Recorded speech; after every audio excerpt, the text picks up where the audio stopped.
Hello everyone. In the previous video I have discussed about phylum Coelenterata and Ctenophora. This is fourth phylum now, Platyhelminthes, and animals that are classified under this phylum are called as flatworms. Why they are called as flatworm? Because their body is dorso-ventrally flattened. Their body is dorso-ventrally flattened, and the members over here, their body can be divided into two equal halves only in one plane. So that means they are bilaterally symmetrical. And these are the first triploblastic animals.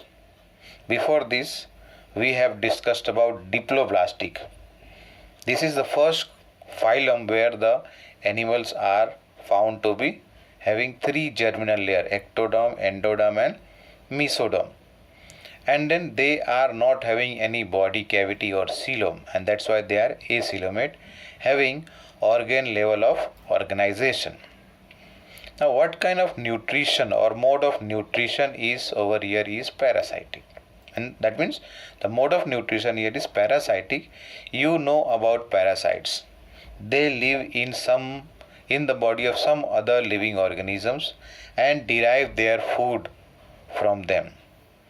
Here we are talking about the animals that are classified under the phylum Platyhelminthes, that is the flatworms. They live in some other animal's body and even human body as endoparasite. Endo means inside the body.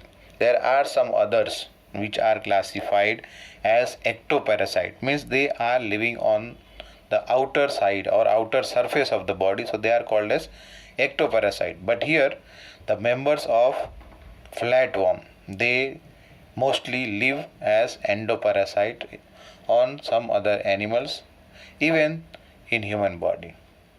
The parasitic form, they have hooks and sucker, so that with the help of hooks they are able to hold on to some support, and then with the help of suckers they are able to suck or absorb the pre-digested food available to them. If you note down here in the figure, this is the figure of a tapeworm. This is a figure of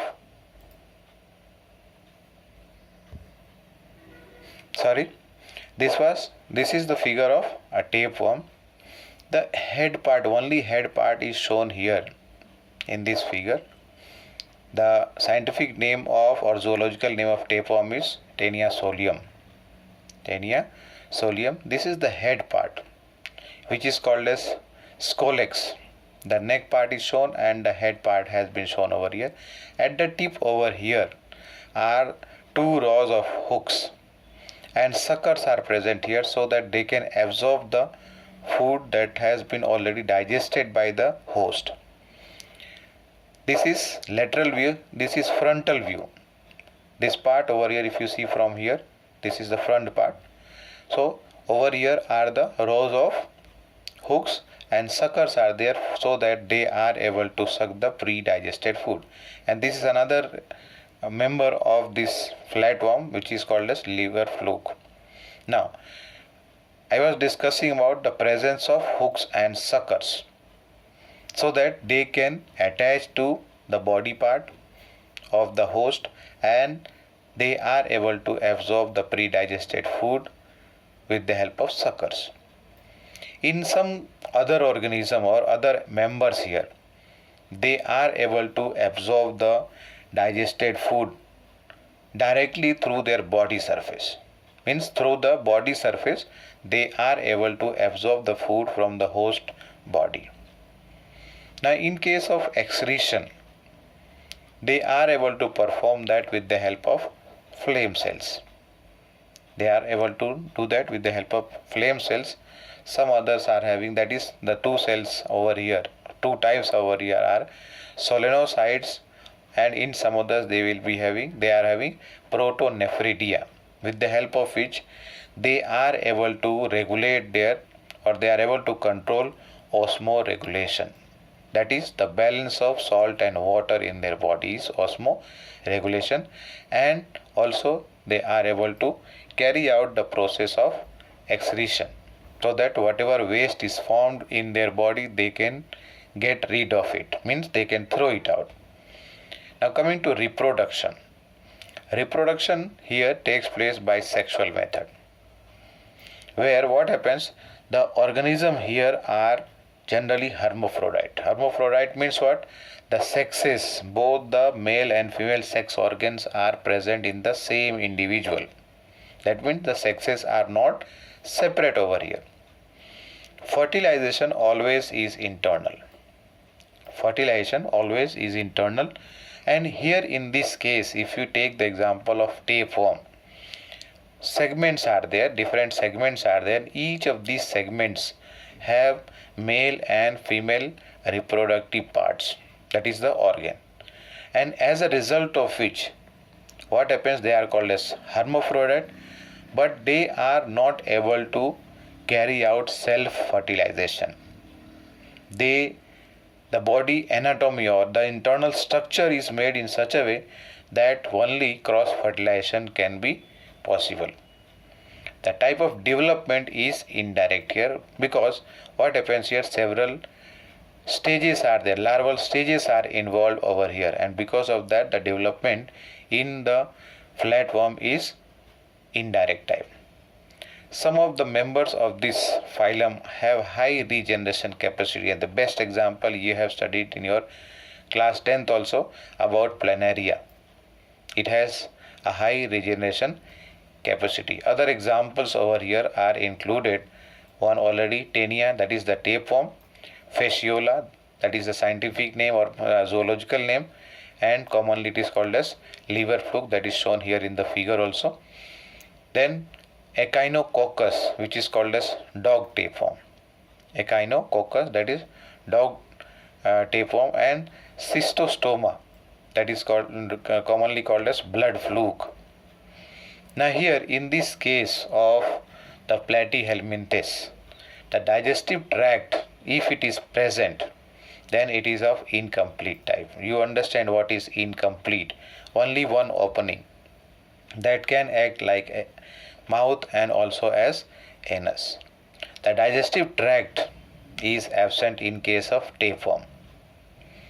Skeletal system, respiratory system and circulatory system are totally absent here. Respiratory, skeletal and circulatory systems are absent, and the life cycle over here, as I mentioned about the development which is indirect, means what, larval stages are involved here, due to which what happens, the life cycle is complicated in most of the flatworms because they are involving one or more larval stages. When we talk about the liver fluke, so many larval stages are present here. One of the larval stage, it is called as miracidium, sporocyst, radia, Sarkaria and Metacercaria. So that means how many stages are there? 1, 2, 3, 4 and 5 stages over here. Larval stages are present in the life cycle of liver fluke. In case of the tapeworm, over here 3 main stages are coming here: oncosphere, hexacanth and cysticercus. These are the three main stages, larval stages in the life cycle of tapeworm. Coming to the next phylum, that is fifth phylum, that is phylum Aschelminthes. Now this phylum includes all the animals which are having a rounded body. That means they are known as roundworms because their body is circular in cross section. Their body is circular in cross section, and as a result of that they are called as roundworms.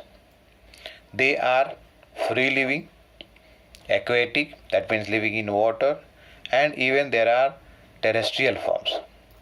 There are some which are parasitic. Means what? If they are free living, they are living in water or otherwise on the land, or otherwise some other forms are there which are parasitic in plants and also in case of animals.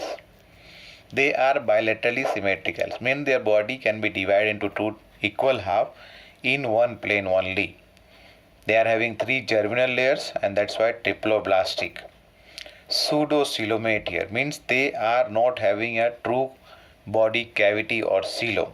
False body cavity is present. If you remember, we have discussed earlier about pseudocoelomate. In this, what happens, the mesoderm is present, but they are scattered in pouches. It is not a continuous layer. And the level of organization over here is organ system level of organization.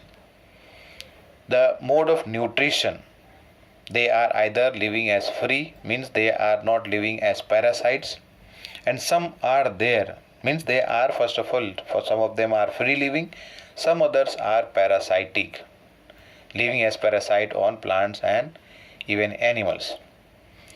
Over here, alimentary canal is developed better than the earlier phylum, that is Platyhelminthes. Here the alimentary canal is complete with well developed pharynx. Alimentary canal is complete with well developed pharynx, means pharynx is present here, which is well developed, and excretion takes place with the help of tubes, excretory tubes. They help the organisms to remove the waste from their body through some pores which are present on the body surface. These pores are called as excretory pores. Coming to the reproduction. Reproduction, here what happens, the organisms or one individual has only either male reproductive system or only female reproductive system. Means what? Over here the sexes are totally separate. That is, they are also called as dioecious or unisexual. The females are generally longer. Females are generally longer here than the males, and they are curved at one end. Now if you see in this figure here, first one is male and this one is female here. The female is longer here. And fertilization, how does fertilization take place? So fertilization takes place internally. Fertilization is internal, and development can be direct or indirect. If it is direct, means what? The young ones coming out of the eggs, they resemble their adult parents, and that's why the development here is called as direct. Some others are there in which indirect development is found, where involvement of larval stages are there, and that is why it is called as indirect kind of development. The examples included in this phylum are Ascaris, that is generally called as roundworm, Wuchereria filaria worm, that causes elephantiasis or elephant foot, and third example is Encyclostoma, which is commonly called as hookworm. Please note over here, the reproduction we discussed about, sexes are separate, no doubt. Here the female is often found to be longer than males, and the fertilization is internal. Development takes place either direct or indirect. Means what? Over here some members are there in which what happens, the development is direct kind, and some others are there where development takes place indirectly by development of different larval stages before reaching to the adult form. The next phylum is phylum Annelida. I am going to include this in the next video. Thank you.